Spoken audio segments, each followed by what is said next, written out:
Hello, welcome to my channel, Another Bibliophile Reads. My name is Greg, and I'm doing my Modern Literary Canon tag. This tag was created by Ink and Paper Blog, and I was tagged by David Wiley. And in this tag, I'm supposed to create a modern literary canon. Now, there are only 3 prompts, but each prompt can get rather detailed. So the first prompt is, what 5 authors form your modern canon's literary foundation? Authors no longer with us, published in the last 100 years, whose work stood the test of time. Now, these are going to be rather famous authors, so don't get too surprised. But the first one should be no huge surprise for people who watch my channel, is I'm picking Kurt Vonnegut. Kurt Vonnegut is an amazing author. His books are rather short, but they're very punchy.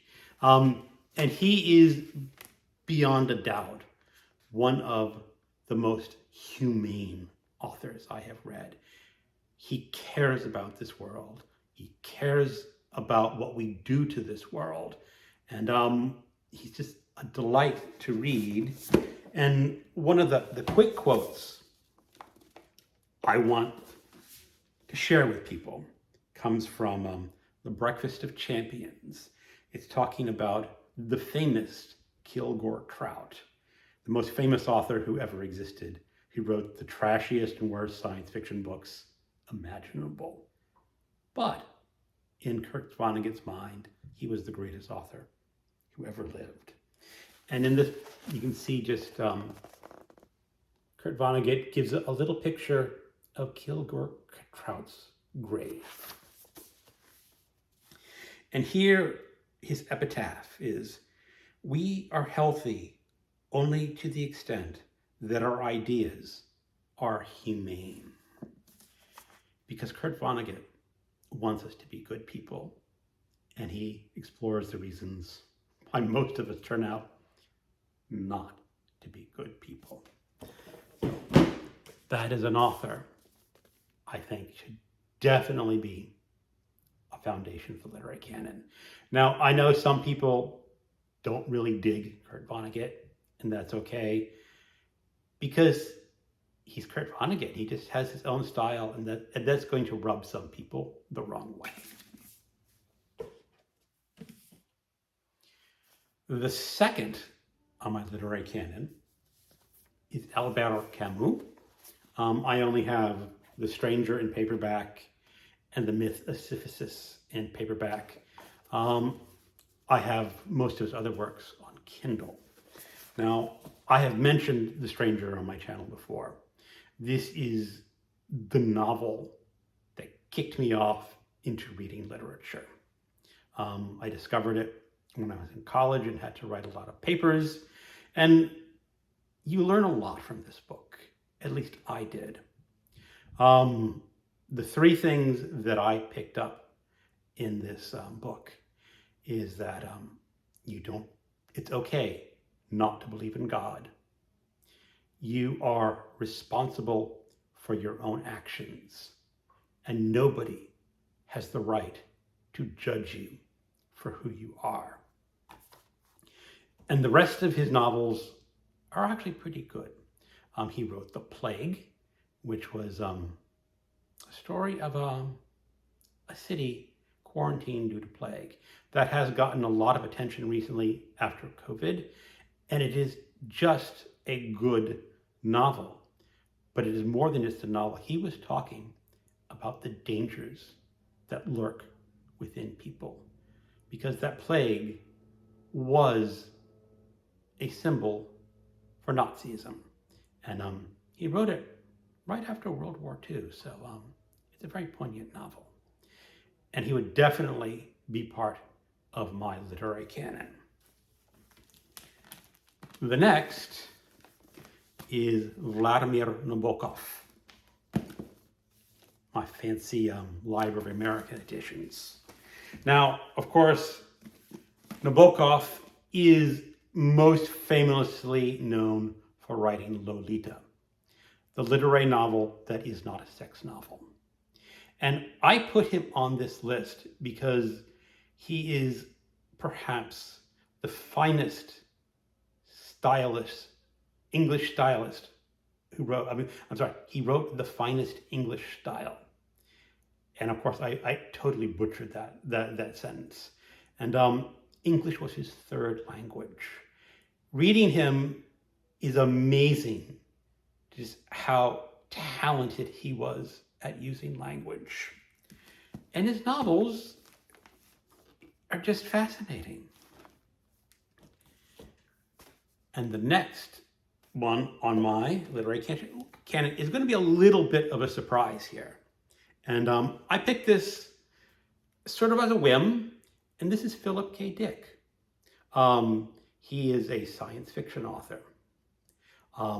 He was also a drug addict, and he also had psychological issues. But the reason he is on that list is because when he wrote, it was like his head is exploding with ideas that he just could not contain all those ideas within his mind, and he just spilled them out all over the page. And he explores these ideas and the interplay between people and reality. And my favorite of his books is probably Valis with Horse Lover Fat.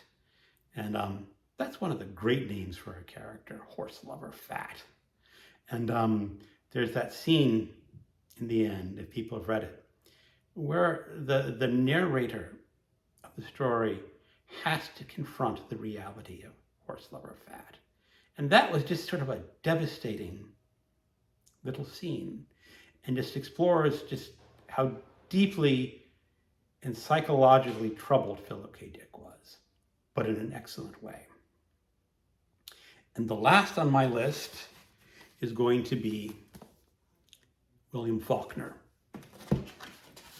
And I have a lot of William Faulkner in different editions. I have at least some of the Library of America and a whole bunch of paperbacks.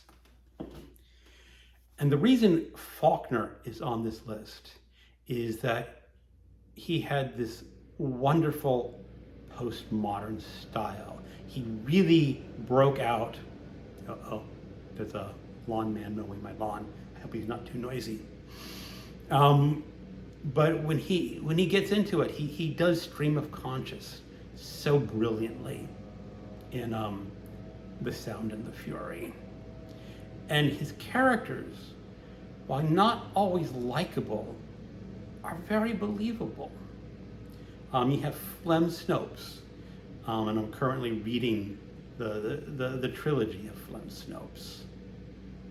And then you have the horrible Popeye from Sanctuary, which is a detestable character. He is one of the most detestable characters in modern literature. But I found him endlessly fascinating in his detestability. And I'm going to be continuing to reread Faulkner for the rest of my life. Prompt number 2. What 5 still living authors do you believe have left a literary legacy that's already firmly established as modern classics? The first one I am going to pick is William T. Vollmann.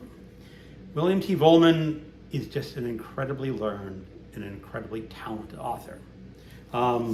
His best books belong to a series which is called The Seven Dreams, which is about Americans meeting and interacting with Native Americans. And I saw him speak a couple times, and in one of those speakings, he's talking about what happens when American or Europeans met the Native Americans. And I will quote him right now: "The Indians get fucked. That's what happens to them. That's what Americans did." Or no, see, the Europeans who migrated to America did to the Native Americans. And this one, Fathers and Crows, is just an incredible story of what happens to the Iroquois Indians when they met up with the French Jesuits. And just to give you a little idea of William T. Vollmann, I'm going to give a quote from the dedication of this book. The dedication has two parts, to and against. This book is dedicated to all Canadians, past and present, Jesuit and Iroquois, Huron, French, Algonquin, English, Montagnais, Mi'kmaq, Inuit, and others. May they preserve their land together. This book is dedicated against all dogmatists and their armies, in which some of the above may have enlisted. Whoever they are, I cordially wish them a warm stay in hell. Because the dogmatists, what they did to the Native Americans is just terrible. And this book explores that in such a fascinating method. And it is a long book. This is almost 1,000 pages. Vollmann has not completed his 7 Dreams series yet. There is still 2 books to go. And he did not write them in order. So while this is book 2 in the 7 Dreams, you can easily pick this up in the beginning. I might start with the first book in the series, though, the Ice Shirt, which is about the Norsemen coming to the United States. And there's not a whole lot of real history that was available, but Vollmann does use the actual history and invent a lot where it's not there. But both those books are very good. Also for Vollmann is exampled here is Whores for Gloria. This is the shortest book that he ever wrote, and I don't think he'll ever write a book at 130 pages again, because he likes his long books. And this is a subject that sort of gets Vollmann in trouble. Vollmann has a fascination with prostitution and talking with prostitutes. And at least in this book, it is a story of a man named Jimmy, who's a Vietnam veteran, who is trying to find the queen of the whores named Gloria. And he's wandering around the Tenderloin district of San Francisco trying to find this prostitute. And it is just a novel that is just filled with the low end of life in San Francisco, the bums, the prostitutes, the homeless. But it's a great book. After that, I'm going to nominate Tana French. Now, I don't have any books to show you because all of my books of hers are either on Audible or Kindle. And she is an Irish crime novelist. She has only written 9 books, but they are great mysteries. And she does something no other author really does in her mystery series. They're just called the Dublin Murder Squad books. And the reason they do that is because she does not have a core set of characters. In her first book, Into the Woods, introduced 2 detectives, murder detectives named Ryan and Cassie. And they go off and have to solve a murder with another mystery in there involving one of the detectives. The detective had an incident in his childhood which was quite traumatizing. And after that, she writes the second book in the series, but she does not use the same set of detectives. One of those detectives has left the series. And after she finishes her second book, another detective leaves the series. And the third book continues on with another minor character from the second book. And it continues on that way. Now, the third book, which is called Faithful Place, is probably my favorite of her books. and it involves a detective who's in charge of the undercover squad. In his youth, when he was just a young lad of 17, he was supposed to run away with his girlfriend to England and form a rock band. And on the night that they're supposed to run away, he gets a note from the girl basically ditching him. And he goes off and does the worst thing that an Irishman could do: join the police. 17 years later, when they're excavating an old building, they find that girl's body. She had been murdered. And it is the story of this detective who cannot be the detective on the case because, first of all, he's not a murder detective, and he knew the victim. And it is just a wonderful way to do a mystery. There is one scene in that book which just floored me. The detective is back in his hometown. He is talking with his old friends from childhood. And as a reader, the reader knows one of the people this guy is sitting around in the pub with is the murderer. And the murderer is talking. And the murderer is giving away massive amounts of clues to the murder. But the reader doesn't know which one. And it's just a wonderful way to do a mystery. The next on Living Authors is I am going to pick Samuel R. Delany. He was a science fiction author. He started off young, in his early 20s. And if you read those books from his 20s, you're going, how can someone that young write that well? I'm not a huge fan of those early books, even though they're very well done for a young man. My favorite is Dahlgren.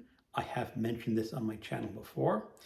This is technically a science fiction novel, but it is also a very highly literary novel. If you do not enjoy literary experimentation, you're not going to like this novel. But if you do, you will absolutely love this book.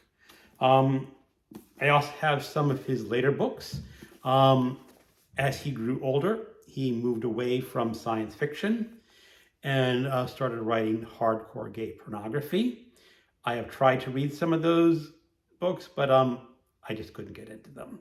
But still, based on his old science fiction, he definitely deserves a place in the canon.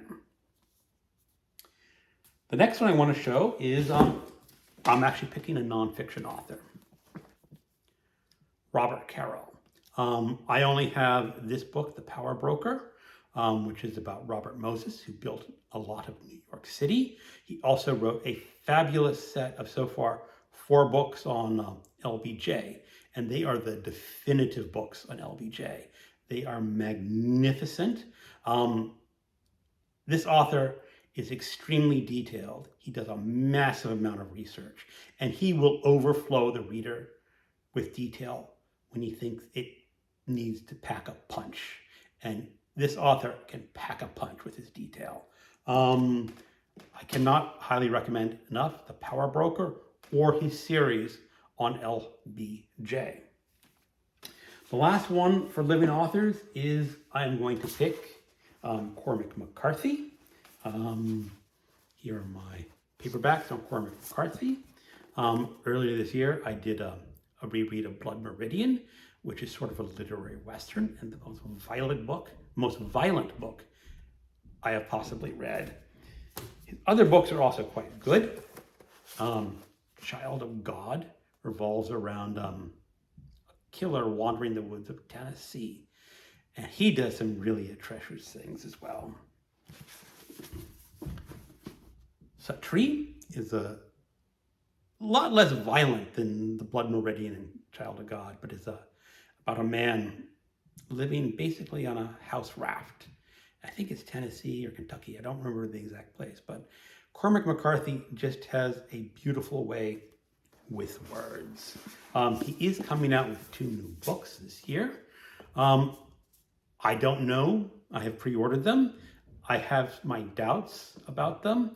His last 2 books, No Country for Old Men and The Road, while his most popular books, have not been my favorite of his books.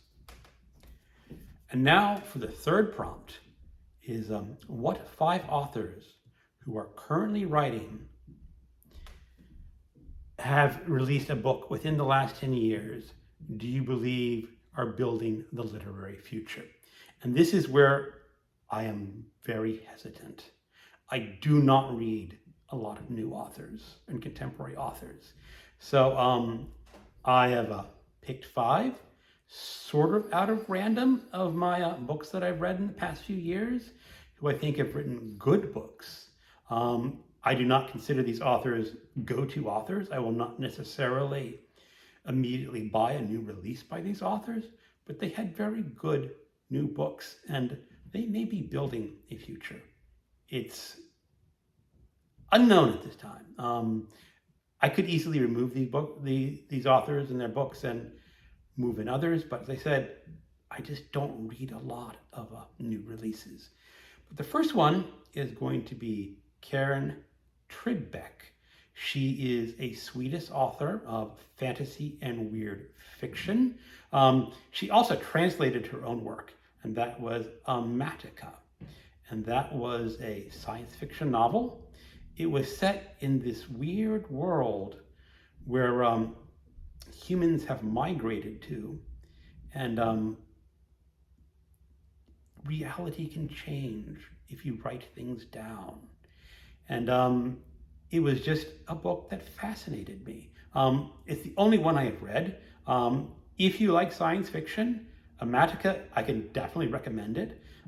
Someday, yeah, I will seek out more books by this author. Another one is Stephen Markley, who wrote a book called Ohio, and that is a very depressing book, again, about people on the edge. These are about drug addicts and people who don't have stable jobs. And it involves these 4 people coming together again after they knew each other in their youth. And it just comes to a very violent and depressing end. Researching this video, I saw that the author did have a new book out, and I think I'm going to put that on my list for later this year, or maybe next year.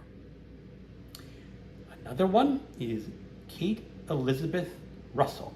She wrote a book called My Dark Vanessa. She's a young author. I think she's under 30 or just turning 30.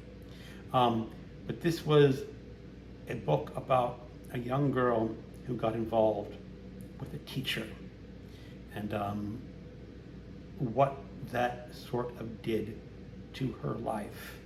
Now, this one is kind of unusual because the author is torn between my life is devastated, and yes, that was a part of my life, and part of her doesn't regret it.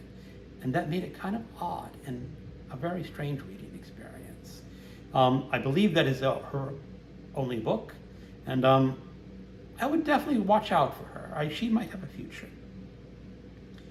Another is Elizabeth Whitmore, who wrote a book called Valentine. And this is very unusual because she she published her first book at 52, which is kind of late to get started on a writing career. But this is a fabulous book. It is set in Texas, early, it would probably be the 70s, I think. But essentially is a story of a suburban woman living in this Texas town that's basically run off oil. All the men are oil workers. And one day, a Mexican girl comes to her door, and she has been sexually assaulted. And she brings in this girl to protect her and call the police. And afterwards, as the town is preparing to prosecute her sexual assaulter, it becomes obvious that the man who assaulted her was white and the son of a prosperous member of town, and the town does not want him prosecuted because who cares if a Mexican girl was raped? This housewife stands beside this girl and helps the prosecution, and she suffers. The town punishes the woman for standing by a woman, or a girl who was sexually assaulted. And it is just a very thought-provoking book. Lastly, I am going to do Charlotte Mcconnelly. She is an author from Sydney, Australia. She wrote a book called Migrations, and that was a story about climate change, about a woman pursuing migratory birds from the north of the world up top to the south. So basically going down, all the way down the globe. But this woman has some serious issues in her life, and she's dealing with this migrations, these birds, to help her deal with the issues in her life. And I think she is an author. Definitely, I should look at some more. And I think other readers should too. So that is the end of my modern literary canon tag. I'm going to tag two booktubers who I think could throw some interesting books into this tag. And that would be Brian at Bookish and Alan at Big Hard Books and Classics. Thank you for watching. I'm sorry this video is so long. Keep on reading.